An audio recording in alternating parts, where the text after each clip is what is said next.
SLBC టన్నెల్లో చిక్కుకుపోయిన 8 మందిని కాపాడడం కోసం తెలంగాణ ప్రభుత్వం విశ్వ ప్రయత్నాలు చేస్తుంది. 8 మంది ఆచూకీ ఇంకా తెలియకపోవడంతో కేంద్ర రాష్ట్ర ప్రభుత్వాల సహకారంతో సహాయక చర్యలు కొనసాగుతున్నాయి. ఇరిగేషన్ ముఖ్యమంత్రి రేవంత్ రెడ్డి ఇప్పటికిప్పుడు అధికారులు మంత్రులతో పరిస్థితులను తెలుసుకుంటున్నారు. మరోవైపు మంత్రి ఉత్తమ్ కుమార్ రెడ్డి, జిల్లాకు చెందిన మంత్రి జూపల్లి కృష్ణారావు ఘటనా స్థలంలోనే ఉంటూ రెస్క్యూ ఆపరేషన్ను సమీక్షిస్తున్నారు. 8 మంది సొరంగంలో నుంచి రక్షించేందుకు తీవ్ర ప్రయత్నాలు కొనసాగుతున్నాయి. ప్రధాని మోడీ సైతం సీఎం రేవంత్ రెడ్డితో ఫోన్లో మాట్లాడి కేంద్రం తరపున పూర్తి సహకారం అందిస్తామని భరోసా కల్పించారు. అయితే ఇలాంటి టైంలో కూడా కొందరు రాజకీయాలు చేస్తున్నారు. కాంట్రాక్టర్లతో కుమ్మక్కై కమిషన్ల వేటలో పర్యవేక్షణను గాలి కుదిలేశారు. నాణ్యత పరిణామాల్లో రాజీపడ్డారు. అందుకే వరుస ఘటనలు జరుగుతున్నాయి అంటూ కేటీఆర్ తన ట్వీట్లో ప్రస్తావించారు. పెచ్చు తప్పంతా ఇతరులేనంటూ కనీసం ప్రమాద స్థలికి వెళ్లడంలోనూ నిర్లక్ష్యం. కేవలం ట్వీట్లు, స్టేట్మెంట్లతో డర్టీ పడుతున్నారు. దానికి కౌంటర్గా కాంట్రాక్ట్ సంస్థకు పనులు అప్పగించిందే బీఆర్ఎస్ ప్రభుత్వం, మీ తండ్రి కేసీఆర్ అంటూ ఘాటుగా రిప్లై ఇచ్చారు.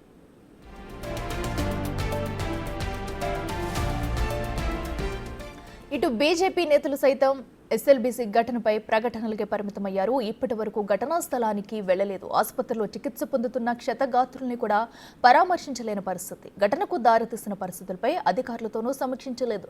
ఇద్దరు కేంద్ర మంత్రులు కిషన్ రెడ్డి, బండి సంజయ్ రాష్ట్రంలోనే ఉన్నా ఇప్పటి వరకు ప్రమాద స్థలానికి వెళ్లలేదు. ఎమ్మెల్సీ ఎన్నికల ప్రచారానికి ఇచ్చిన ప్రియారిటీ 8 మంది ప్రాణాలకు ఇవ్వలేదన్న విమర్శలు వెల్లువెత్తుతున్నాయి. ఈ ఘటన కేవలం ప్రభుత్వానికి సంబంధించిన అంశమనే తీరులో బీజేపీ, బీఆర్ఎస్ వ్యవహరించడం కూడా రాష్ట్ర ప్రజల్లో చర్చకు దారితీస్తుంది.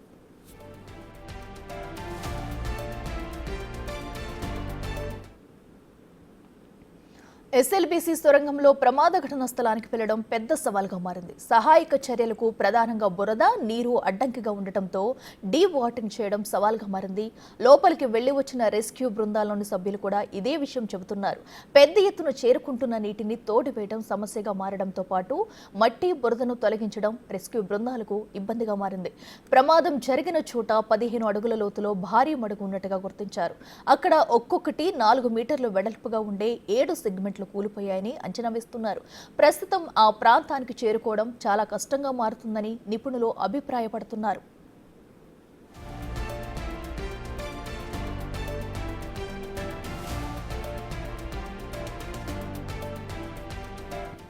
బోర్ యంత్రాన్ని తిప్పుతూ భూమిని తొలిచే బోర్ యంత్రాన్ని అనుసంధానిస్తూ వెనుక భాగంలో ఉన్న ఆపరేటర్ పరికరాల భాగాలు భూమిలోనికి వంగిపోయాయి. దీంతో సొరంగంలో ఉన్న బురదను, మడుగులో ఉన్న మట్టి వ్యర్థాలను తొలగించి సొరంగం బయటికి తీసుకురావడం కష్టమన్న భావన వ్యక్తమవుతుంది. మరోవైపు టన్నెల్ కూలడంతో ఆక్సిజన్ పైపులు ధ్వంసమయ్యాయి. దాంతో సొరంగంలో ఇరుక్కున్న బాధితులకు శ్వాస తీసుకోవడం కష్టమని తెలుస్తుంది. ఇండియన్ ఆర్మీతో పాటు ఇండియన్ నేవీ కూడా రంగంలోకి దిగాయి. ఇప్పటికే ఎన్డీఆర్ఎఫ్, ఎస్డీఆర్ఎఫ్ ఏజెన్సీలు సంయుక్తంగా రెస్క్యూ ఆపరేషన్ నిర్వహిస్తున్నాయి.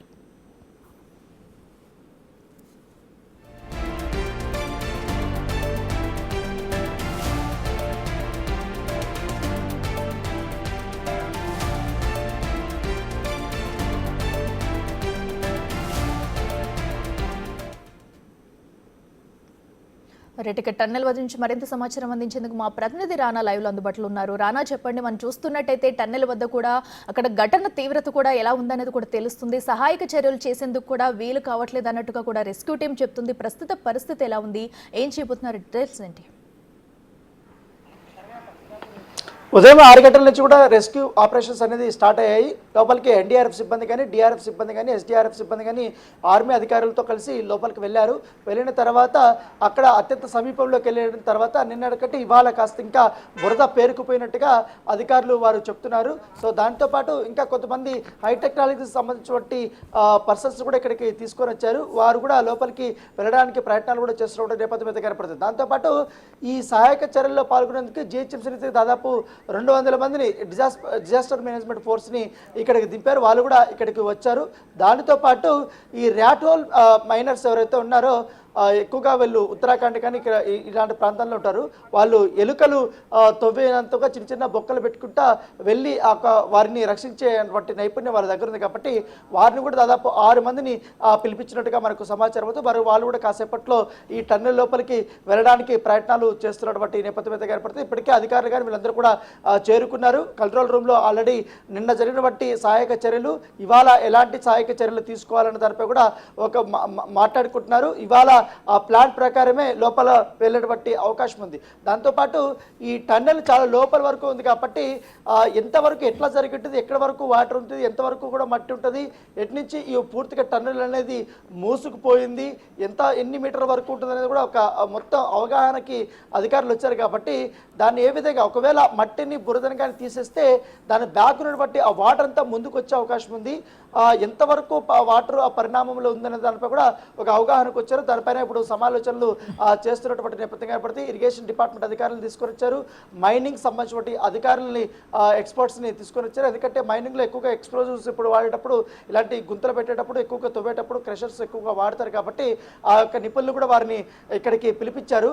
దానితో పాటు ఈ సింగరేణికి సంబంధించిన కార్మికులు, సో వాళ్ళని తీసుకొని వచ్చి సింగరేణి వాళ్ళ యొక్క పాత్ర అనేది చాలా కీలకంగానే భావిస్తున్నారు. సో వాళ్ళు రెగ్యులర్గా ఇక్కడ గనుల్లో లోపల వెళ్తారు కాబట్టి అక్కడ బ్లాస్ట్ చేసినప్పుడు కానీ లేకపోతే మాన్యువల్గా కూడా వాళ్ళు తవ్వి లోపలికి వెళ్తారు కాబట్టి వాళ్ళు కూడా ఉపయోగించాలనే ఉద్దేశంతో కూడా భావిస్తున్నారు. దాంతోపాటు వెళ్ళిన వాళ్ళకి అందరికీ కూడా ఆక్సిజన్, దాంతోపాటు హెడ్ లైట్ని ఇవ్వడంతో పాటు మాస్కులు కూడా అరేంజ్ చేసి లోపలికి పంపించాలనే ఉద్దేశంతో కూడా అధికారులు ఉన్నారు. దాంతోపాటు ఈ డ్రిల్లింగ్ మిషన్స్ ఆల్రెడీ వర్క్ చేస్తున్నాయి కాబట్టి ఈ రోడ్లు వేసేటువంటి మిషన్స్ ఏదైతున్నాయో దాంతోపాటు డ్రిల్లింగ్ చేసుకుంటా హోల్స్ చేసుకుంటా ఉన్నటువంటి మిషన్స్ వాటి కూడా అత్యంత సమీపంలోకి కూడా వాళ్ళు తీసుకెళ్ళినటువంటి పరిస్థితి కనపడుతుంది.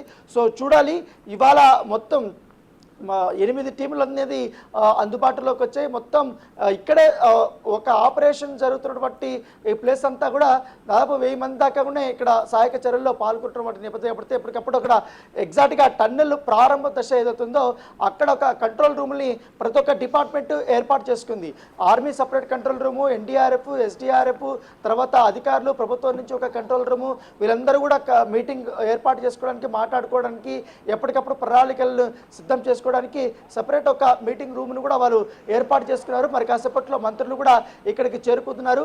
దాంతోపాటు స్థానికమైనటువంటి ప్రజాప్రతినిధులు కూడా ఇక్కడికి చేరుకుంటున్నటువంటి నేపథ్యం అయితే కనపడుతుంది. సో ఆల్మోస్ట్ ఇప్పటి వరకు దాదాపు 300 వెహికల్స్ కూడా లోపలికి వెళ్ళినటువంటి నేపథ్యం అయితే కనపడుతుంది. సో ఎటు చూసినా కొంచెం ఇక్కడి నుంచి ప్రమాదం ప్లేస్ ఏదైతే ఉందో అది దాదాపు ఒక 3 కిలోమీటర్ల వరకు ఉంటుంది. కింద లోయర్లో టన్నెల్ ఉంటుంది కాబట్టి సో అక్కడికి ఎక్విప్మెంట్ అంతా కూడా వాళ్ళు అక్కడికి తీసుకెళ్ళినటువంటి నేపథ్యం అయితే కనపడుతుంది. దాంతోపాటు ఈ టీబీఎం యంత్రం ఏదైతే ఉందో చాలా దగ్గర వరకు కూడా వెళ్ళినట్టుగా మనకు సమాచారం ఉంది. కేవలం 50 మీటర్ల దూరంలోనే అది ఆగిపోయింది. ఒకవేళ కొంచెం ముందుకు వెళ్తే మాత్రం ఆ వెనుకున్నటువంటి మట్టి కానీ ఆ బురద కానీ లోతుగా ఎక్కువగా ఉంది కాబట్టి అవంతా వచ్చేసే అవకాశం ఉందనేసి కూడా అధికారులు భావిస్తున్నారు.